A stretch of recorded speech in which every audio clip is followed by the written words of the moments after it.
jueves de gabinete y viernes pues ya de gira. Entonces lo vamos a formalizar para que puedan ustedes hacer sus calendarios, sus agendas. Ahora quisiera platicarles de dos temas. Uno de la gira, que fue muy interesante.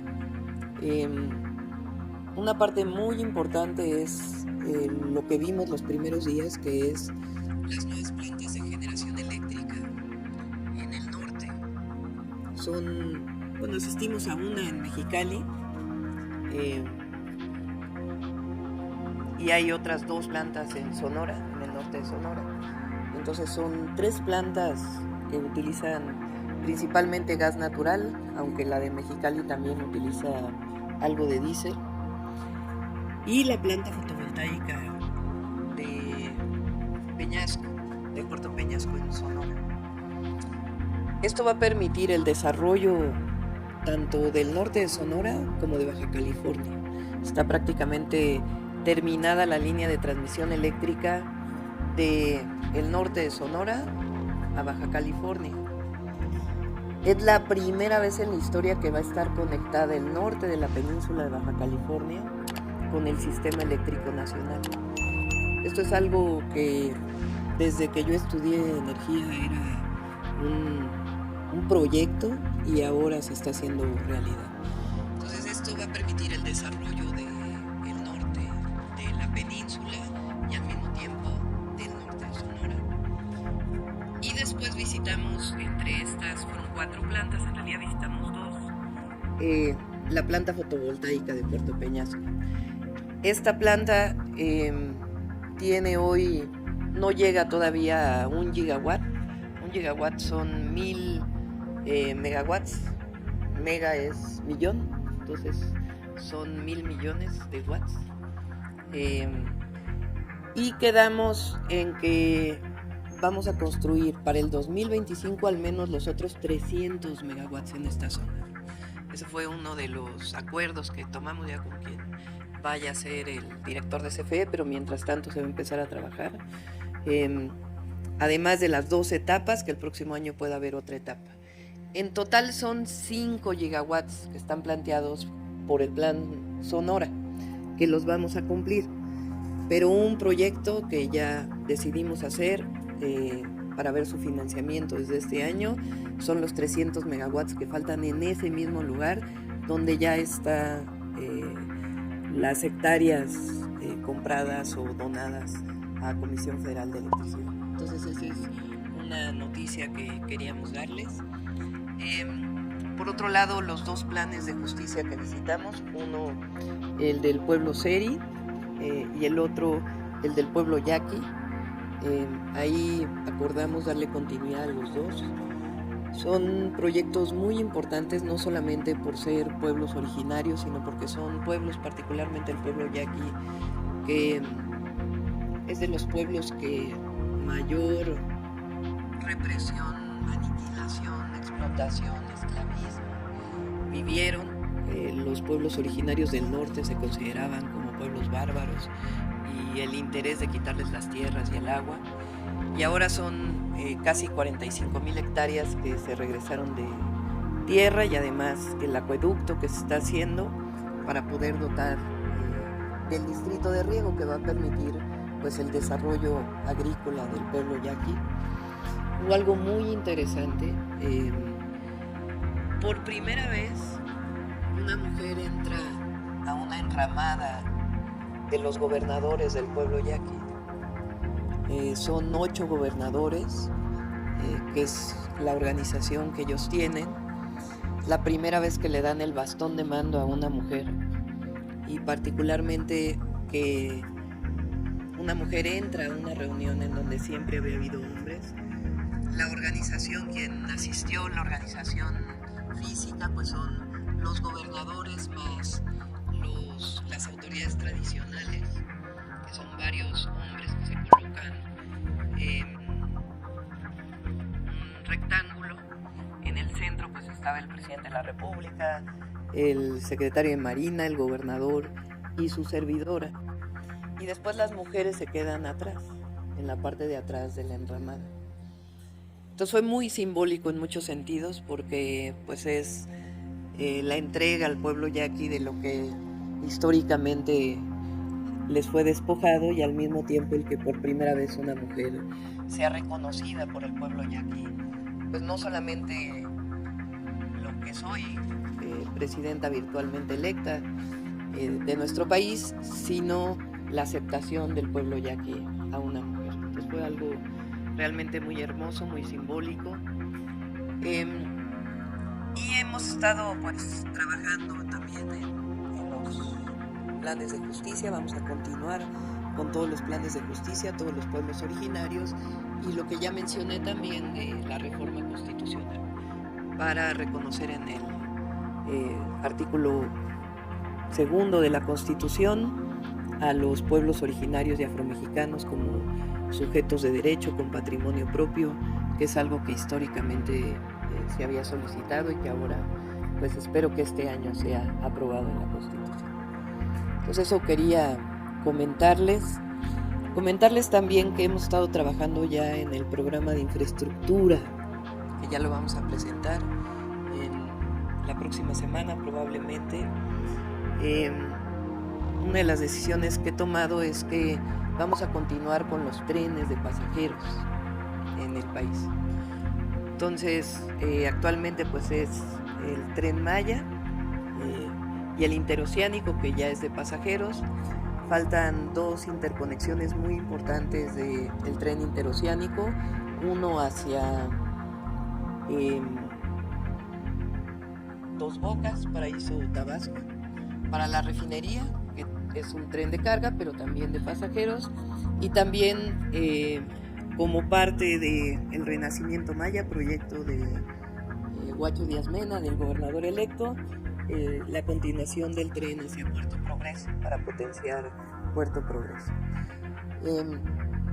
La consolidación del Tren Maya como tren turístico, además de tren de pasajeros, como tren de carga, y además hemos tomado la decisión de seguir construyendo trenes. Estamos trabajando, ahora nos vamos a ir hacia el norte.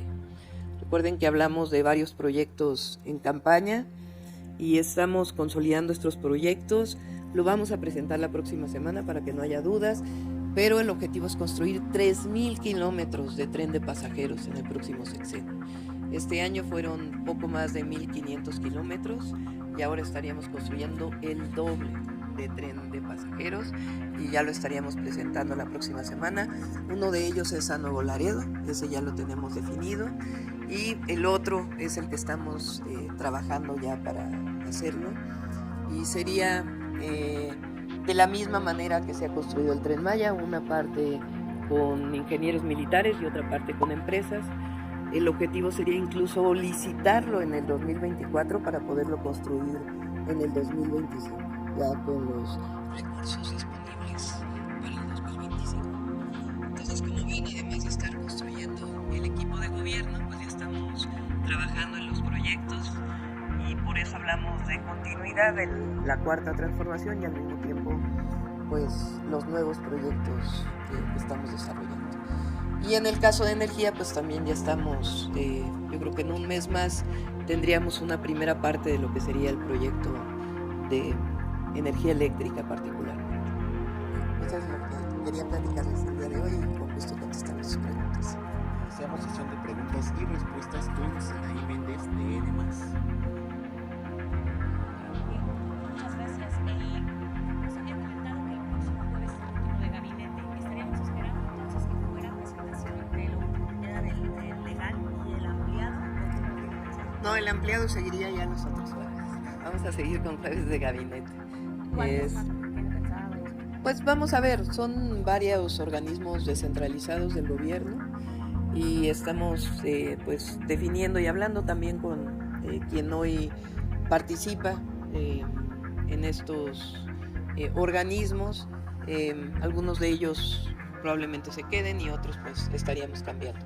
Pero este jueves sería los que nos faltan, que es turismo, Sedena y Marina van a ser hasta septiembre, las últimas semanas de septiembre. Pues este jueves esperaríamos lo que queda. Sería turismo, cultura, trabajo y lo que sería, vamos a recuperar la coordinación del gabinete, el jefe de oficina o jefa de oficina. Serían esos 4. Él o la jefa de oficina. Bien. Por otro lado, doctora, había hablado que iba a haber una gira de agradecimiento. Sí. ¿La actitud dependiente es parte de lo que se hace con el presidente López Obrador? ¿O cómo? Sí, yo creo que vamos a hacer esa gira de agradecimiento hasta que entremos al gobierno, porque estas giras con el presidente nos van a ocupar viernes, sábado y domingo hasta pues prácticamente el 30 de septiembre. Entonces ya nos va a dar tiempo de utilizar viernes, sábado y domingo para las giras de agradecimiento. Voy a estar llamando a los gobernadores y gobernadores electos y gobernadoras para poder trabajar también con ellos los proyectos, de tal manera que a partir de octubre que entremos vamos a seguir con las giras los fines de semana, viernes, sábado y domingo, para hablar con los gobernadores, para hablar con sus equipos, temas también relacionados con seguridad y mantener los gabinetes de seguridad, y también eventos públicos en donde podamos presentar el proyecto y el programa de gobierno por estado. Y ahí pues vamos a aprovechar para agradecer. ¿Este fin de semana dónde va a ser la gira? Probablemente, no está definido totalmente, pero probablemente sea en el centro de la República, Ciudad de México, Estado de México, Puebla. Probablemente. Gracias. Siguiente pregunta de Janet Gali, de La Chispa. Doctora, muy buenos días. Buenos días. Preguntarle, nos comentaba ahorita que bueno, ya todos estos programas que quedaron pendientes hacia los pueblos originarios los va a complementar, van a continuar con este trabajo. ¿Quedaría algo en específico que quede quedado?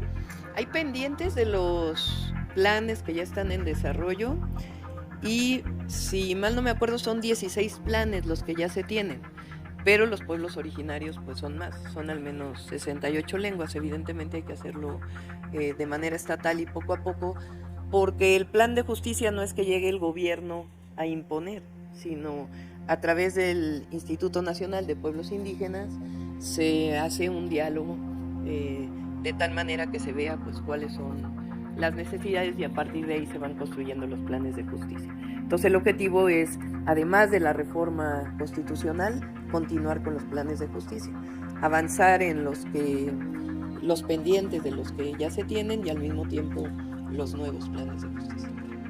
Ayer veíamos que el presidente se comprometió a regresar a entregar las Sí. obras. Va a regresar. Vamos a regresar.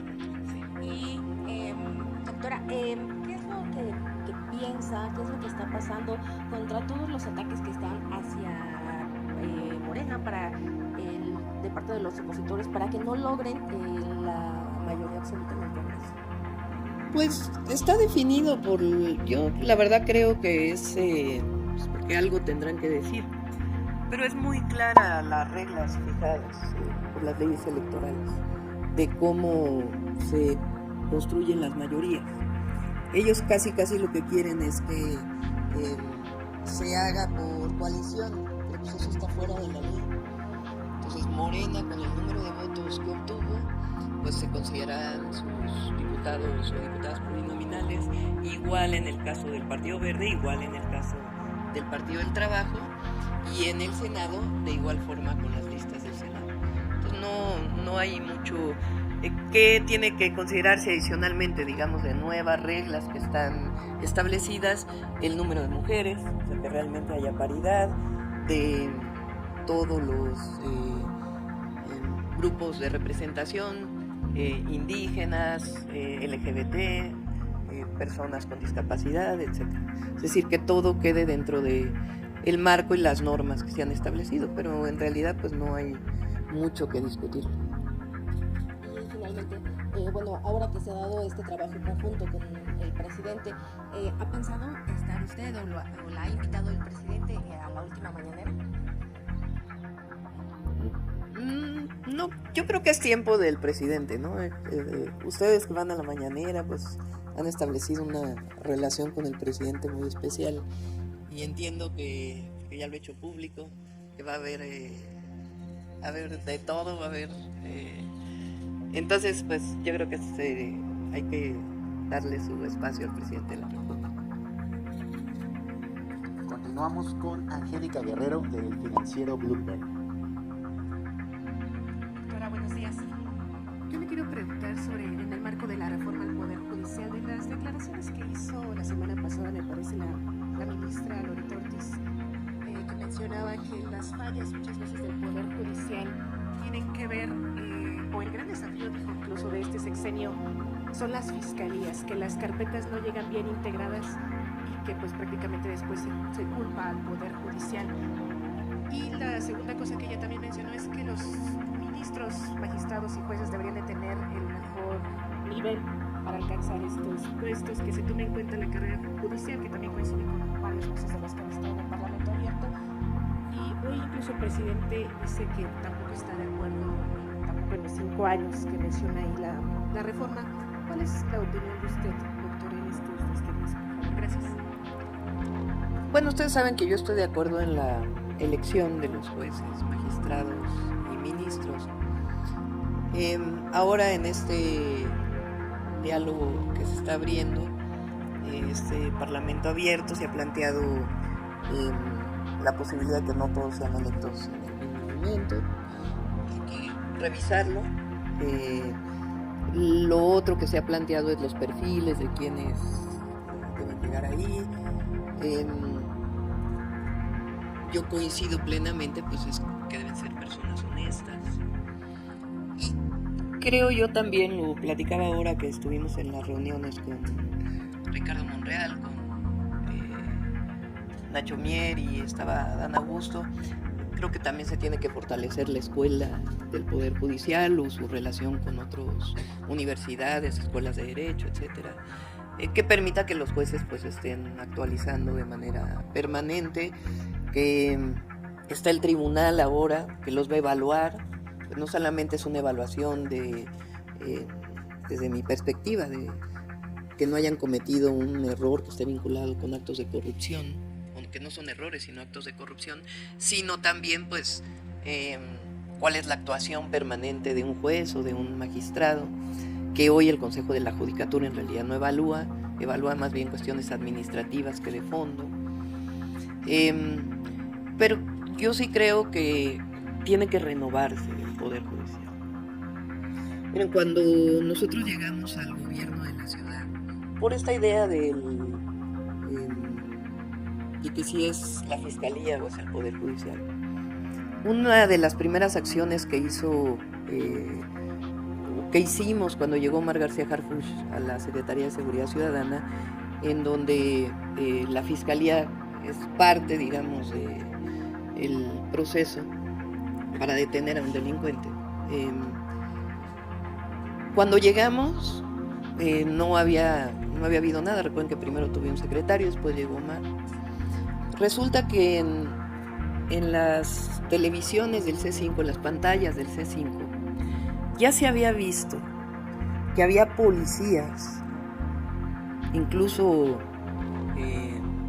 con equipos importantes, afuera del lugar donde vivía el jefe de la Unión Tepito.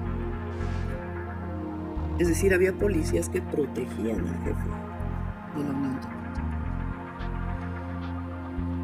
Entonces lo que se decide hacer es un operativo muy grande para entrar a ese lugar a detener a tanto delincuentes como policías que también eran delincuentes. Se hace una detención muy importante, se llevan al Ministerio Público Federal entonces, creo. Y a los 3 días salen todos.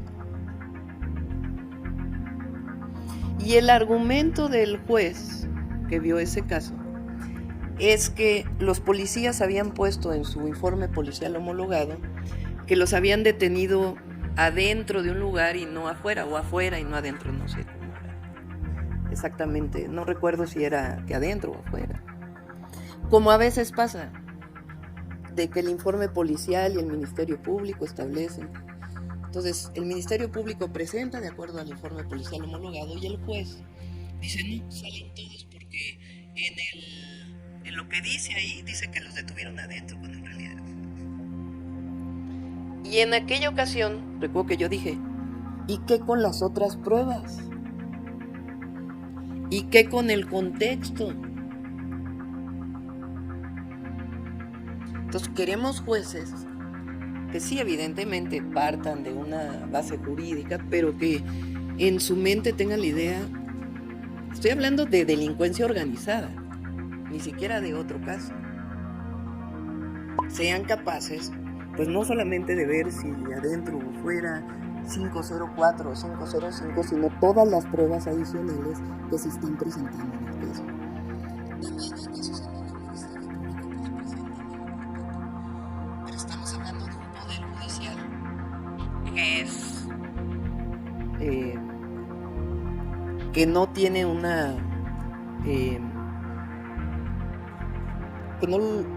no es la ciudadanía quien lo elige, que a quien le reporta es al jefe, no al pueblo de México. Entonces, por eso es muy importante la renovación del Poder Judicial. Siempre lo dije en campaña, la paz y la seguridad de nuestro país no solo depende de la policía, que depende del Ejecutivo estatal o de la Guardia Nacional y el presidente o la presidenta de la República. También depende de los ministerios públicos y de los jueces. ¿Qué dicen de los, como dijo hoy el presidente en la mañana, los sabadazos y la liberación de una cantidad de delincuentes tremendas y la corrupción que hay ahí involucrada? Tiene que mejorarse también, pero vamos a iniciar con el Poder Judicial, que es donde ahí no ha habido renovación. Siguiente pregunta de Jordana González de Aurelio Monreal. Hola, buenas tardes, doctora. Pues saber su opinión sobre lo que pasó este fin de semana con la dirigencia del PRI en esta asamblea en la que se deja atrás el principio máximo de no reelección y pues que Alito Moreno podría ocupar el cargo como dirigente nacional otros 8 años. Pues es un poco una muestra de, pues, ¿qué es el PRI ahora? La derrota cuando ocurre, como ocurrió ahora en el PRI, en el PAN, pues miren lo que, pues hay una discusión adentro tremenda, la discusión que hubo entre Calderón que ya fue presidente, y la dirigencia actual, o de, ¿cómo se llama el que fue secretario del Trabajo? Con Javier Lozano y Marco Cortés. Tienen que renovarse ellos también, pero es cuestión de ellos. Y también saber su opinión sobre la disputa que hay por la alcaldía Cuauhtémoc acá en la Ciudad de México. Pues usted como jefa de gobierno sabe que la Cuauhtémoc es la joya de la corona. Pero, a ver, o sea, entiendo que lo que planteó Katy Monreal fue voto por voto, casilla por casilla, que ya está en la legislación electoral. ¿Por qué no se abren todas las casillas? O sea, ¿por qué niegan esa posibilidad? ¿Usted qué piensa de que pues Katy Monreal puso de mano de Alito Moreno?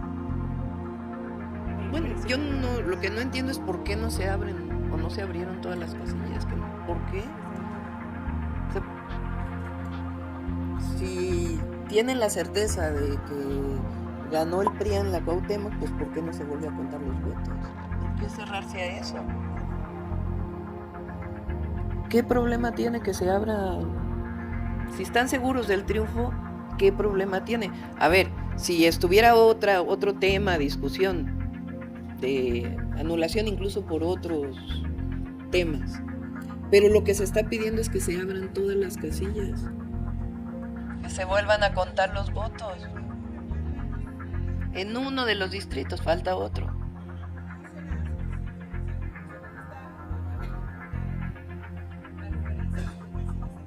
Pero ¿por qué no contarlos otra vez? Se tardan un día, medio día.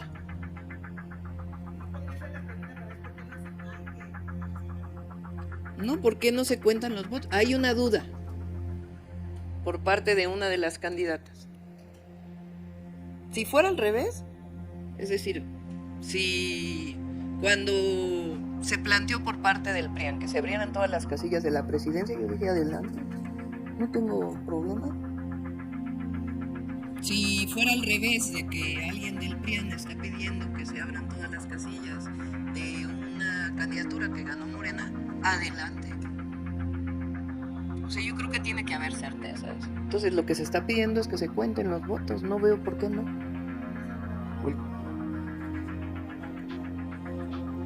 Pues yo no veo por qué no tiene que... ¿Qué problema tiene volver a contar los votos? Si están tan seguros del triunfo. Si hubiera otro tema, bueno, pues a lo mejor estuviera a discusión. Pero es contar los votos. Pues que se cuenten los votos. Última pregunta de Carlos Navarro, de Heraldo. Ahorita te la... Buenas tardes a todos y todas. Doctora, ¿qué lectura le da lo que está pasando en distintas partes del mundo? En Reino Unido, prácticamente la derecha, ya la gente saltó de la derecha y votó por el Partido Laborista. Lo que pasó ayer en Francia, la izquierda, después de los resultados de la derecha se había posicionado. ¿Qué lectura le da a esto que está pasando justamente con los proyectos de izquierda y derecha? Además de lo que usted, por ejemplo, ganó acá a la izquierda, ¿qué lectura le da al movimiento? Yo creo que son varios temas, ¿no? Uno es Europa ha vivido varias guerras y yo creo que el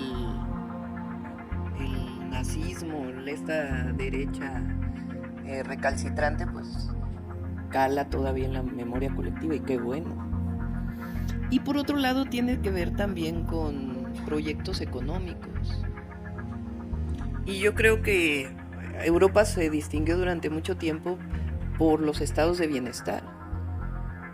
Europa, la mayoría de los países europeos tienen un estado de bienestar muy importante, su sistema de salud, su sistema educativo, que incluso el neoliberalismo no pudo ni siquiera, sí disminuyeron, pero no pudieron desaparecerlos. Entonces tiene que ver también pues con que el neoliberalismo que tanto se defendió pues está mostrando sus enormes limitaciones. Y también con este proceso unitario que lograron en Francia, los laboristas también, y en el caso de México, de poner siempre los proyectos de nación pues por encima de las personas. Entonces qué bueno. Gracias. Concluimos conferencia de prensa. A ver, sí,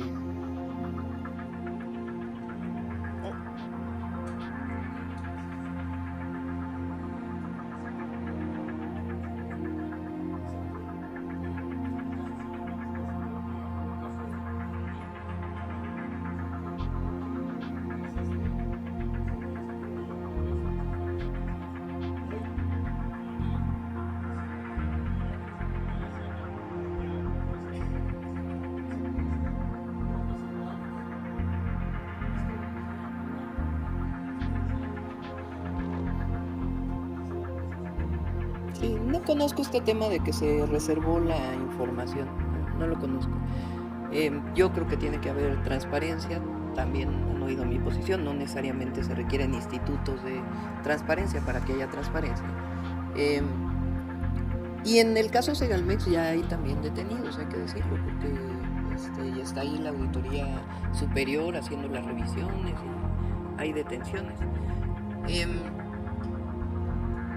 Raquel Buenrostro pues es una mujer incorruptible, todo el mundo lo sabe. Y más allá de si conformamos que era una de las ideas, aquel agencia anticorrupción que nos propuso el exgobernador de Chihuahua, Corral, que estamos revisando, Raquel va a hacer un muy buen trabajo en la función pública. No, pues no conozco el tema, en particular en este tema. Sí, pero no conozco, no. Por eso, pero no, déjame revisar el tema antes de dar una opinión. A ver, una más por acá ella, que levantaron la mano. Acá atrás.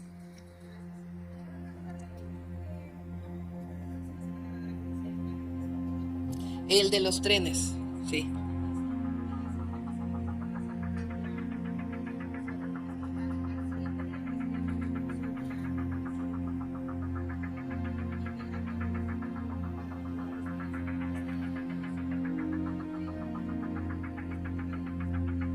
No, a ver, Gonzalo no tiene intención de trabajar en el gobierno de la República. Coincidió que estaban aquí Jesús Esteban, que vino a saludarme, a felicitarme, no habíamos tenido la oportunidad de platicar. A los hijos del presidente los conozco desde muy pequeños, entonces pues hay cariño y a eso vino, pero él no va a trabajar en el gobierno.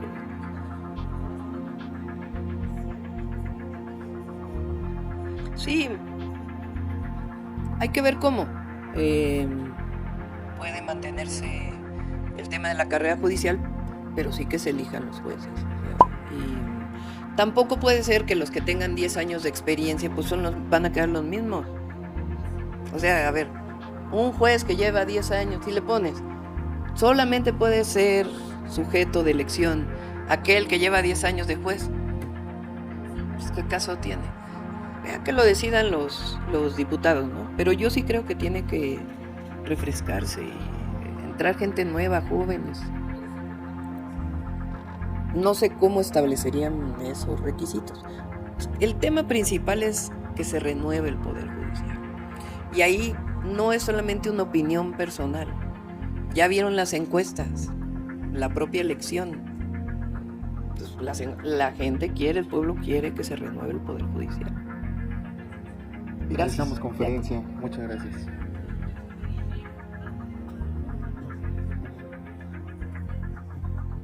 Ya está contemplado,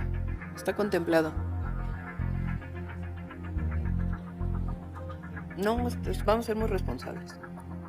Gracias. compañero. Sí.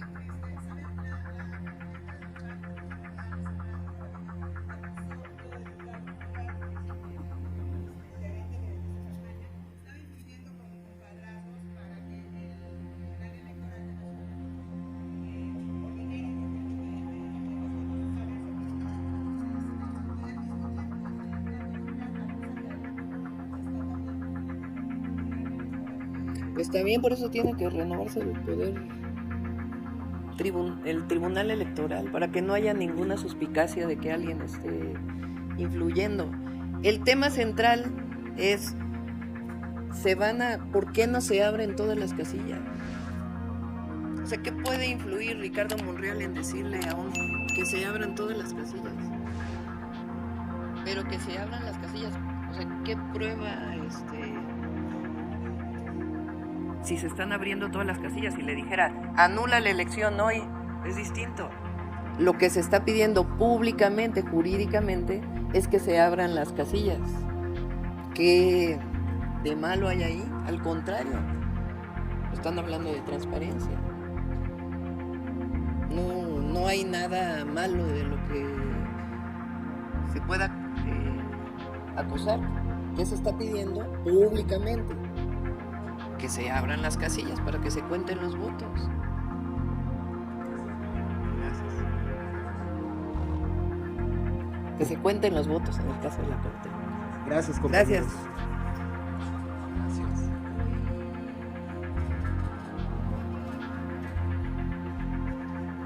Estuvo Julio Verdegué, quien es el próximo secretario de Agricultura y Desarrollo Rural, y Omar va a venir, sí es cierto. Sí. En un ratito vamos a hablar del tema de seguridad. Ya puedo decirlo. Gracias.